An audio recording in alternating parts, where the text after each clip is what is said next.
공연장 불빛은 무대를 향해 쏟아지지만 때로는 무대 밖이 더 뜨거워진다. 누군가의 한마디, 누군가의 표정, 누군가의 봤다는 말이 순식간에 편집된 영상보다 빠르게 퍼져나가는 시대다. 그리고 지금 온라인을 달구는 키워드 중 하나가 바로 내 현장 태도 논란이다. 발단은 간단하다. 대전 콘서트 현장에서 박서진의 어머니로 알려진 인물이 스태프에게 보인 태도가 논란이라는 글이 커뮤니티를 중심으로 확산됐고, 여기에 연예인 어머니가 저렇게 행동하는 건 처음 본다 는 취지의 익명 스태프 발언이 덧붙으며 파장이 커졌다는 것이다. 논란은 곧바로 두 갈래로 나뉘었다. 한쪽은 현장 스태프가 그런 말을 할 정도면 문제가 있었던 것 아니냐는 반응, 다른 한쪽은 익명 주장만으로 가족을 겨냥하는 건 위험하다는 반응이다. 이번 이슈가 흥미로운 지점은 무슨 일이 있었는지 보다 그 일이 어떤 방식으로도 논란이 되고 왜 이렇게 빨리 커지는지에 있다. 사실 여부가 확인되지 않은 상태에서 감정이 먼저 달려가는 구조 그 자체가 오늘날의 연예 뉴스 소비 방식과 맞닿아 있기 때문이다. 그렇다면 질문은 이렇게 바뀐다. 왜 이런 현장 목격담은 늘 폭발력을 갖는가? 진위 공방은 어디에서 시작되어 어디로 번지는가? 그리고 가장 중요한 질문. 확인되지 않아야 하는 이야기 속에서 우리가 지켜야 할 선은 어디인가? 현장 목격담이 터지는 순간 사실보다 먼저 달리는 감정. 목격담은 강하다. 이유는 단순하다. 목격담은 정보가 아니라 장면이기 때문이다. 누가 누구에게 뭐라고 했다. 표정이 어땠다. 분위기가 얼어붙었다. 주변이 웅성거렸다. 이런 문장들은 객관적 증거가 없어도 독자의 머릿속에 영상처럼 재생된다. 특히 콘서트처럼 사람이 많고 소리가 크고 동선이 복잡한 곳에서는 작은 마찰도 얼마든지 큰 사건처럼 보일 수 있다. 그리고 그 장면은 온라인으로 넘어오는 순간 더 자극적으로 압축된다. 길었던 맥락은 사라지고 가장 강한 단어만 남는다. 바로 여기서 논란의 불씨가 생긴다. 태도 논란. 이라는 단어는 구체적으로 무엇을 의미하는지 불명확하지만 동시에 누구나 상상할 수 있을 만큼 강한 뉘앙스를 품는다. 그래서 사람들은 각자의 경험을 끌어와 빈칸을 채운다. 태도라는 모호함이 오히려 분노를 키우는 연료가 되는 셈이다. 이번 논란에서 핵심 엔진은 익명 스태프라는 단어다. 왜냐하면 스태프는 대중이 쉽게 접근할 수 없는 현장의 사람이고 현장을 봤다는 말은 곧 내부자 증언처럼 들리기 때문이다. 하지만 익명 발언은 언제나 양날의 검이다. 진짜 내부자일 수도 있다. 현장을 스쳐 지나간 사람일 수도 있다. 전혀 관계없는 제3자일 수도 있다. 혹은 맥락이 다른 장면을 과장해 전달했을 수도 있다.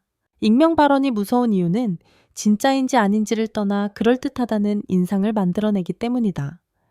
그리고 사람들은 그럴듯함을 사실로 착각하기 쉽다. 여기서부터 진위 공방이 시작된다. 연예인 가족이 논란의 중심이 될 때 더 위험한 이유. 여기서 반드시 짚어야 할 점이 있다. 연예인의 가족은 대개 공인이 아니다.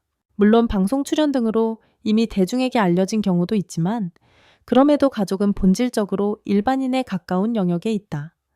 그래서 검증되지 않은 주장으로 개인을 특정해 공격하는 일은 더 큰 피해로 이어질 수 있다. 특히 어머니라는 단어는 감정을 급격히 끌어올린다. 사람들은 누군가의 부모를 떠올릴 때 자신의 경험과 윤리관을 강하게 투사한다. 어른이면 그럴 수 없다.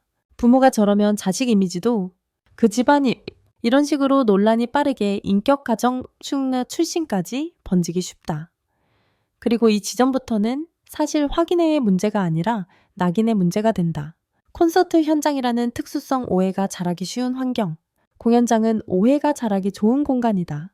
소음 말이 잘 안 들리고 짧은 말이 날카롭게 들릴 수 있다.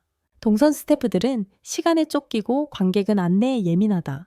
피로 장시간 대기줄 혼잡 더위 추위가 감정선을 날카롭게 만든다. 권한 누가 누구를 통제하는지가 불분명해 갈등이 커진다. 목격 사람은 많고 각자 다른 각도에서 본 장면이 퍼즐처럼 섞인다. 이런 조건에서는 작은 상황도 물의 갑질 폭언 같은 강한 단어로 번역되기 쉽다. 실제로 문제가 있었는지, 여부와 별개로 현장이라는 공간은 사건을 사건처럼 보이게 만드는 힘이 있다. 진위 공방이 커지는 3단계 확산 정의 진영화. 온라인 논란은 보통 다음 순서로 커진다. 1단계 확산. 캡처 요약 제목이 먼저 퍼진다. 사람들은 원문보다 요약된 한 줄을 공유한다. 2단계 정의. 사람들이 사건에 이름을 붙인다. 태도 논란, 갑질 논란, 물의 논란처럼 딱지를 붙이는 순간 해석은 그 딱지에 맞춰 고정된다. 3단계 진영화. 믿는다, vs 못 믿는다로 갈린다. 이때부터는 새로운 정보가 나와도 쉽게 수습되지 않는다. 한쪽은 역시 그럴 줄 다른 쪽은 마녀사냥이라고 반응한다. 논란은 사실의 문제가 아니라 정체성 싸움이 된다. 지금 같은 상황에서 댓글창이 뜨거워지는 이유도 여기에 있다. 사람들은 이미 자신의 입장을 세운 뒤에 정보를 소비하기 시작하기 때문이다. 진위가 확인되기 전 인터넷은 늘 가장 그럴듯한 이야기를 만든다. 그럴듯한 이야기는 보통 다음 요소를 갖는다. 선악이 분명하다. 대사가 자극적이다. 피해자가 선명하다. 결말이 필요하다. 사과해라. 해명해라. 퇴출해라. 문제는 현실이 이렇게 깔끔하지 않다는 점이다. 현장 상황은 대부분 회색이다. 서로가 지쳤고, 서로의 말이 짧았고, 오해가 있었고, 안내가 엉켰고, 타이밍이 나빴고, 이런 요소들이 겹친다. 그러나 회색은 조회수가 약하다. 그래서 온라인에서는 흑백으로 칠해진다. 이런 이슈에서 가장 중요한 체크리스트는 간단하다. 당사자 확인이 있는가? 영상, 녹취 등 객관 자료가 있는가? 목격담이 여러 방향에서 교차 검증되는가? 장소, 시간, 맥락이 구체적인가? 과장된 제목만 돌고 있진 않을까? 특히 익명 스태프라는 표현이 등장할 때는 더 조심해야 한다. 익명은 보호막이면서 동시에 무기다. 사실을 말하는 사람을 보호할 수 있지만 거짓말을 하는 사람도 숨길 수 있다. 따라서 익명 발언 하나로 누군가를 단죄하는 건 위험하다. 이런 논란이 잦아드는 방식은 보통 둘 중 하나다. 사실관계가 정리되는 경우, 관심이 다른 이슈로 넘어가는 경우, 진짜로 건강하게 정리되려면 1번이 필요하다. 만약 관련 해명이나 추가 설명이 나온다면 사람들은 대체로 이런 요소를 원한다. 무슨 상황이었는지를 구체적으로, 오해가 생긴 지점을 인정, 불편을 겪은 사람이 있다면 애에 대한 유감, 재발 방지 혹은 현장 운영 개선 약속. 다만 여기에서도 주의할 점이 있다.